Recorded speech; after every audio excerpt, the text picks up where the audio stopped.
ہر پاکستانی نے کئی مرتبہ روح افزا پیا ہوگا، بلکہ رمضان میں افطار دسترخوان کا لازمی جز سمجھا جاتا ہے۔ لال شربت کے نام سے مشہور ہر دل عزیز اس مشروب کی ایک ناقابل فراموش تاریخ پائی جاتی ہے۔ سبسکرائب کیجیے ہمارے چینل کو اور اس بیل آئیکن کو ضرور دبائیں، جس کے بارے میں شاید آپ کو معلوم نہ ہو۔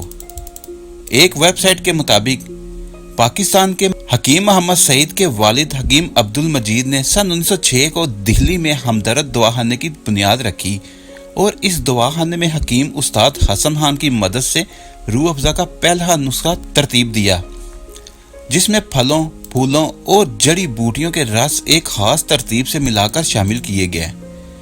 اس مشروب کا نام روح افزا کے نام سے رکھا گیا۔ روح افزا کا پھلوں برا ریپر حکیم عبد المجید کے دوست مولانا نور حسین نے ڈیزائن کیا تھا، جنہوں نے مشہور زمانہ تبت سنو کریم کا ریپر بھی ڈیزائن کیا۔ کمپیوٹر میں موجود نوری نستعلیق نامی اردو فونٹ بھی مولانا نور حسین سے منسوب ہے۔ تقسیم ہند کے بعد ہمدرد دواخانے کا کراچی میں 19 جون سن 1948 کو افتتاح کیا گیا۔ روح افزا شربت پاکستان اور ہندوستان بھر میں دستیاب ہے۔ پاکستان میں یہ شربت ہمدرد لیبارٹریز وقف، جبکہ ہندوستان میں اس مشروب کو ہمدرد وقف لیبارٹریز میں تیار کیا جاتا ہے۔ حالیہ ماہ رمضان کے آغاز پر ہندوستان میں روح افزا کی قلت ہو گئی، جس کی وجہ سے روزہ رکھنے والے پریشانی میں مبتلا ہو گئے۔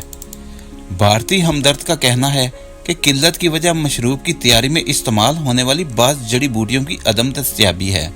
اگر آپ کو ہماری ویڈیو اچھی لگی ہے تو اس کو لائک اور شیئر کریں اور ہمارے چینل کو سبسکرائب کرنا نہ بھولیے۔ شکریہ۔